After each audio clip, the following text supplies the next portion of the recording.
उन्होंने ठाना कि मैं अपने भारत की महिलाओं को ऐसे सशक्त बनाऊंगा कि वो पुरुषों के साथ कंधे से कंधा मिला के वो जो घर में जो भी करते हैं, जो पाखंडवाद करते हैं, अंधविश्वास से भरे हैं, वो तो बुद्ध के मार्ग के जितना चलते तो देखो अपने आप डर भाग जाएगा। अपने आप ना भूत है, ना प्रेत है, ना अंध है, ना किसी के पेट से अजगर पैदा हुआ है, किसी के पेट के अजगर पैदा हुआ है, किसी के पेट से सांप पैदा हुआ है, लेकिन भीवाई ने जिसको पैदा किया है और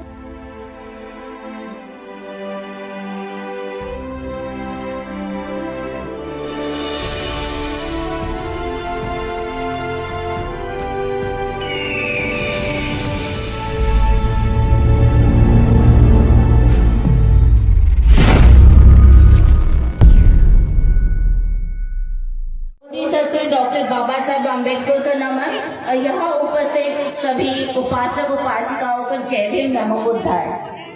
मैं दिल्ली से आई हूँ और समता बुद्ध विहार की सदस्य हूँ और मैं उसी की तरफ से और महिलाओं की तरफ से बोलने के लिए आई हूँ, क्योंकि यहाँ पे पुरुष वर्ग हमेशा यही बोलते हैं कि महिलाएं ये नहीं करती, महिलाएं ये नहीं करती, लेकिन यहाँ बैठी जो भी महिलाएं हैं मैं समझती हूँ जागरूक है, इसीलिए यहाँ है। इसलिए इनके लिए एक बार तालियां बजाओ, महिलाओं के लिए। बाबा साहेब जो थे, जो हमारे बाबा साहेब थे, वो थे इसीलिए हम है कि नहीं है? इसीलिए उनको मानो मत, उन्होंने जो बताया उस मार्ग पे चलने की कोशिश करो। जब बाबा साहेब अमेरिका गए थे तब उन्होंने भारत में तो उन्होंने हमेशा प्रतिकूल परिस्थितियां देखी थी, उनसे जो जाति भेद हुआ था, छुआछूत हुई थी, वो किसी से छिपी नहीं है। जो पहली बार वो ऐसे वातावरण में गए थे जिन्होंने देखा कि यहाँ की महिलाएं, यहाँ के पुरुष बराबरी के हैं, कोई जाति भेद नहीं है, जहाँ मर्जी बैठो, जहाँ मर्जी हाथ लगाओ, उससे कोई उनको फर्क नहीं पड़ा। तब उन्होंने ठाना कि मैं अपने भारत की महिलाओं को ऐसे सशक्त बनाऊंगा कि वो पुरुषों के साथ कंधे से कंधा मिला के चल सके। और जब उनको संविधान लिखने की बारी आई तो उन्होंने वो कर दिखाया। संविधान में हमें महिलाओं को प्रावधान देके उन्होंने हमें अच्छे पोस्ट पे, मैं भी एक ऑफिसर लेवल पे हूँ, हॉस्पिटल में जॉब करती हूँ और सीनियर नर्सिंग ऑफिसर हूँ। तो मैं किसकी वजह से हूँ? सिर्फ और सिर्फ संविधान की वजह से। और संविधान किससे है? बाबा साहेब अम्बेडकर की वजह से।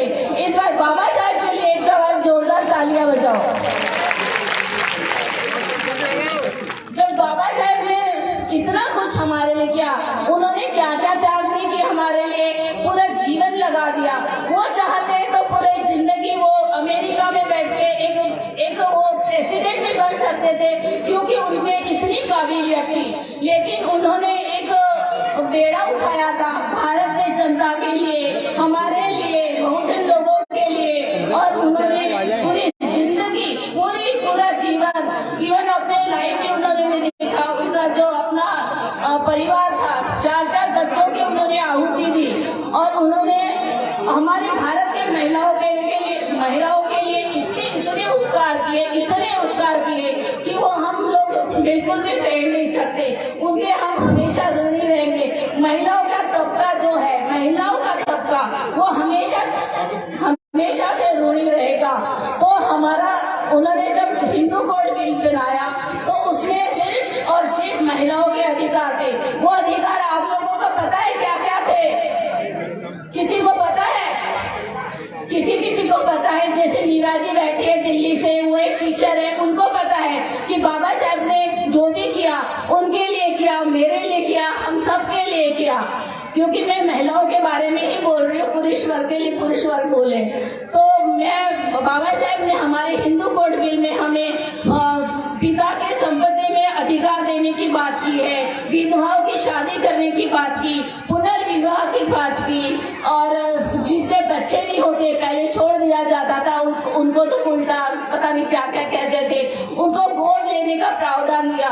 कुछ कारणवश वो बिल पारित नहीं हो सका। इसकी वजह से उन्होंने लेबर मिनिस्टर थे, लेबर मिनिस्टर कायदा मंत्री थे, उससे इस्तीफा देके उसके मरणोपरांत ये लॉ पास हुआ। और हमें आज भी जो अधिकार है वो सिर्फ और सिर्फ बाबा साहब की वजह से है। इसीलिए मैं महिलाओं से अनुरोध करती हूँ कि वो जो घर में जो भी करते हैं, जो पाखंडवाद करते हैं, अंधविश्वास से भरे हैं, वो तो बुद्ध के मार्ग के पर चल के तो देखो, अपने आप डर भाग जाएगा। अपने आप ना भूत है, ना प्रेत है, ना अंध है, ना विश्वास है। और सिर्फ और सिर्फ बाबा साहब ने जो मार्ग दिया उसमें चल के तो देखो, पंचशील का पालन तो करके देखो, अपने अब आगे बढ़ोगे। और बाबा साहब ने एक सबसे बड़ा और बहुत ही अच्छा मंत्र दिया, पढ़ो, संघर्ष करो, संगठित रहो। पढ़ो का मतलब क्या होता है? पढ़ो का मतलब तुम ये कहोगे कि हम तो गरीब है, हम तो नहीं पढ़ा सकते अपने बच्चों को। अरे तुम एक बार भूखे रहो, एक बार भूखे रहो। अगर 10 रुपए कमाते हो तो 5 रुपए का एजुकेशन करवाओ और 5 रुपए तुम खाओ पियो। संगठित का मतलब क्या? संघर्ष मतलब क्या होता है? संघर्ष का मतलब ये नहीं कि तुम जाओ, तुम्हारे पास पैसे नहीं है, जाके लड़ाइयाँ करो, बाबा साहब करो। हाँ, तो संघर्ष का मतलब ये होता है कि तुम अपने बच्चों के लिए संघर्ष करो। एक बच्चा तुम्हारे फैमिली से निकलता है, वो भी बाबा साहब का जो सोसाइटी को वापस करते हैं वो होता है। मुझे इशारा मिल गया है तो मैं 2 लाइन बोलना चाहूंगी। किसी के पेट से अजगर पैदा हुआ है, किसी के पेट के अजगर पैदा हुआ है, किसी के पेट से सांप पैदा हुआ है, लेकिन भिवाई ने जिसको पैदा किया है और उन्होंने हमें इंसान के रूप में इंसान रूप दिया है, उसको बाबा साहब अम्बेडकर कहते हैं। और एक बार जोरदार जय जय जय जय जय भीम, जय जय जय जय जय जय जय जय जय जय। और कमल जी का बहुत बहुत साधुवाद करते हैं कि उन्होंने अपने से शुरुआत किया और हम लोग भी अपने से शुरुआत करें, तभी हमारे बुद्ध धर्म का प्रचार प्रसार होगा। धन्यवाद। जय भीम, नमो बुद्धाय। इसकी वजह से उन्होंने लेबर मिनिस्टर थे, लेबर मिनिस्टर कायदा मंत्री थे, उससे इस्तीफा देके उसके मरणोपरांत ये लॉ पास हुआ। और हमें आज भी जो अधिकार है वो सिर्फ और सिर्फ बाबा साहब की वजह से है।